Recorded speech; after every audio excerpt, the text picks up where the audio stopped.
क्या केवल सुबह का समय, शाम का समय मंदिर जाने का होता है? इसके सिवाय हम मंदिर नहीं जा सकते?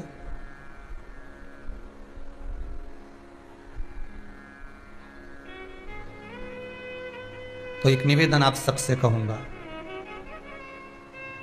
पहले तो मंदिर बताओ कि किस मंदिर में जाने की बात कर रहे हो? आप कौन से देवता के मंदिर में जाने की बात कर रहे हो?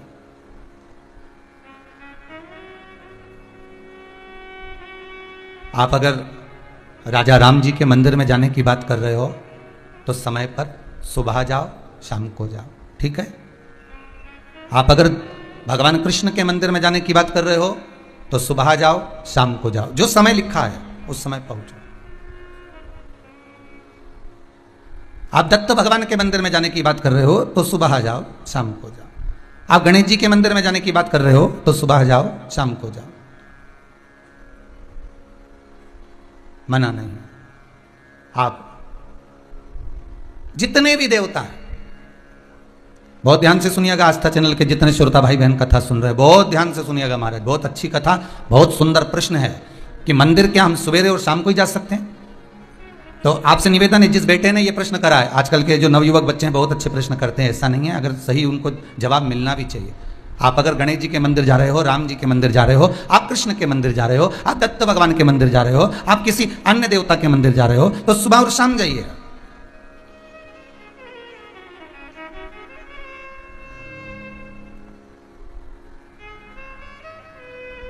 पर यदि आप शंकर और जगत जननी जगदम्बा के मंदिर में, दुर्गा के मंदिर में, भवानी के मंदिर में अगर जा रहे हो तो कोई समय नहीं है। क्यों?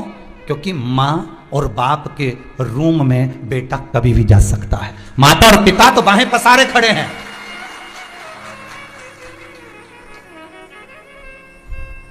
मेरे राम अयोध्या के राजा हैं। मेरे राम वन में विचरण भी करे हैं 14 वर्ष, पर मेरे राम अयोध्या के राजा बनकर बैठे हैं। तो राज्यसभा में एक समय की सीमा होती है कि राजा कब बैठेंगे और राजा से कब मिलना है। मेरे भगवान द्वारका के राजा हैं कृष्ण, ब्रज के राजा हैं मेरे बिहारी जी, मेरे राधा रमन लाल जी। एक समय सीमा है कि भगवान कब मिलेंगे, राजपाट में कब प्राप्त होंगे। दत्त भगवान गुरु हैं, साधक हैं, उपासक हैं। एक गुरु के पास, एक साधक के पास, एक उपासक के पास में समय देखकर जाना पड़ता। शिव महापुराण की कथा कितना सुंदर वर्णन कर रही है कि एक लोटा पानी का फल क्या है। माताओं जरा आप ध्यान दीजिएगा। कई लोग कहते हैं गुरुजी आप पुरुषों को तो कहते ही नहीं हो कि एक लोटा पानी चढ़ाओ, कि पुरुष लोग मंदिर जाएं, कि पुरुष लोग भगवान शंकर का आराधना करें, पूजन करें। मेरा आप सबसे निवेदन है, इस व्यासपीठ से हमने कभी ये नहीं कहा कि माताओं आप जल चढ़ाओ, कि पुरुष आप जल चढ़ाओ। हम तो निवेदन सबके लिए करते हैं कि आप सब मिलकर, गला पकड़ रहा है बाबू, आप सब मिलकर आप शिव की आराधना करिए। आप सब मिलकर भगवान शंकर का आराधना करें। एक लोटा पानी, चाहे पुरुष हो, चाहे स्त्री हो, चाहे बच्चे हो, चाहे युवान हो, चाहे बड़े हो, वो जल शिव को समर्पित करें, शंकर को जल।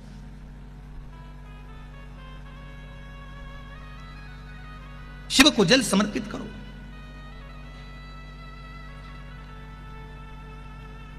शंकर को जल चढ़ाइए। उसका फल क्या है? महाराज शिव जी की कुछ चीजें बड़ी प्रिय है। एक भस्म का त्रिपुंड, एक गले में रुद्राक्ष की, जम के बोलिए, माला।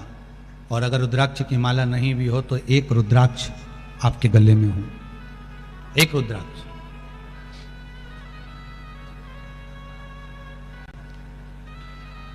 मस्तक पर त्रिपुंड हो, गले में रुद्राक्ष हो, और मुख पर या तो पंचाक्षर मंत्र नमः शिवाय ओम, या ओम नमः शिवाय, या श्री शिवाय नमस्तुभ्यम। फिर से बोलिए, श्री शिवाय नमस्तुभ्यम, श्री शिवाय नमस्तुभ्यम। पंचाक्षर मंत्र या शिव महापुराण का मूल मंत्र आप उसका स्मरण करें। कितनी विशेष महत्वता है इन मंत्रों की। जब जहां से सब आज समाप्त हो जाए, सब जगह से जब फिर वही बात आ गई, हम पहले भी कहे आज फिर कहते हैं, जब सबको परख लो, जगह से जब परख लिए जाओ और सबको परख लिया जाए और अंत में जब कहीं ठोर ठिकाना नहीं मिले, तब आखिरी में देवाधिदेव महादेव को जरूर पकड़ लेना, वो सारे ठिकाने मिला। और एक बात अपनी जिंदगी में उतार कर रख लीजिए कि जब कोई मार्ग आपको चलने के लिए ना मिले, कोई रास्ता आपको चलने के लिए ना मिले, तो कुछ समय शंकर जी के मंदिर के दरवाजे का रास्ता पकड़ लो या फिर शिव महापुराण के दरवाजे का रास्ता पकड़ लो, तो सारे रास्ते अपने आप मिलना प्रारंभ हो जाते हैं अपने आप। हम आपसे कहेंगे कि अगर आपके खरगोन में शिव महापुराण की कथा हो रही है, भले आसपास के गांव के लोग कथा श्रवण करने इतनी संख्या में आप लोग आ रहे हो, और हमारा आपसे निवेदन रहेगा कि 2 कदम भी चलकर आप शिव महापुराण की कथा में पहुंच रहे हो, 2 कदम चलकर शंकर के चरणारविंद की ओर पहुंच रहे हो, तो यह विश्वास मानकर चलना कि आप सही मार्ग पर, अगर भगवान के मार्ग पर चल लिए हो, तो जितने मार्ग तुम्हारे बंद थे भगवान उन मार्गों को खोल जरूर देगा, ये पक्का है। उन मार्गों को खोलने की जवाबदारी उसकी है। गीता जी में भी कई जगह पर बड़े बड़े कैलेंडर में छपा हुआ रहता है, तू मेरे पथ पर चल कर तो देख, तेरे मार्ग सुलभ ना कर दूं तो कहना, तू मेरे लिए खर्च कर कर तो देख, तेरे लिए भंडार ना खोल दूं तो कहना, तू मेरे दरवाजे पर आकर देख, तेरे लिए द्वार खुला ना मिले तो कहना। ये शिव की नहीं, मेरे भगवान कृष्ण की भी प्रतिज्ञा है।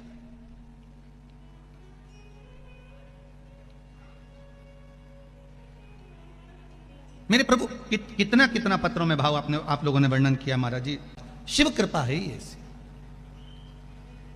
आप दिल से उसको श्रवण करो, दिल से शिव स्मरण करो, और श्री आगे मत चलो, साथ में चलो, श्री शिवाय नमस्तुभ्यम, इस मंत्र का जाप करते रहो, जैसा समय मिले वैसा जाप। और हम तो अब कहेंगे कि पूरे भारत की भूमि पर शासन को भी लागू कर देना चाहिए कि सुबह सुबह मंत्र जपो रे, ओम जपो, नमः शिवाय जपो, पंचाक्षर जपो, ओम नमः शिवाय जपो, चाहे श्री शिवाय नमस्तुभ्यम जपो, पर जपो सुबह उठते से ही। कहीं एक रूप में कहीं प्रभात फेरी निकल जाए, ओम नमः शिवाय, ओम नमः शिवाय, श्री शिवाय नमस्तुभ्यम, कहीं मंत्र का जाप, कहीं राम नाम, कहीं कृष्ण नाम, शिव नाम जपते रहो।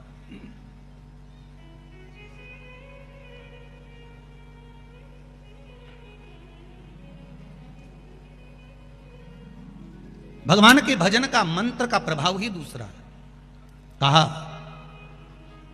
शिव महापुराण की कथा कह रही है, भगवान ओघड़दानी की कथा कह रही है कि स्वयं वृंदा ने कहा कि मृत्यु के सैया पर, मृत्यु के समय पर, जब प्राण छूटते हों उस समय पर नारी पति लोक को कैसे जाए, उस परमात्मा से मिलन कैसे हो जाए, तो कहा 1 लोटा पानी का प्रभाव, 1 लोटा जल का प्रभाव ही बड़ा प्रबल है। उस जल के बल पर अंतिम समय में उस धाम में पहुंच जाते हो जिस धाम की कामना आपको है।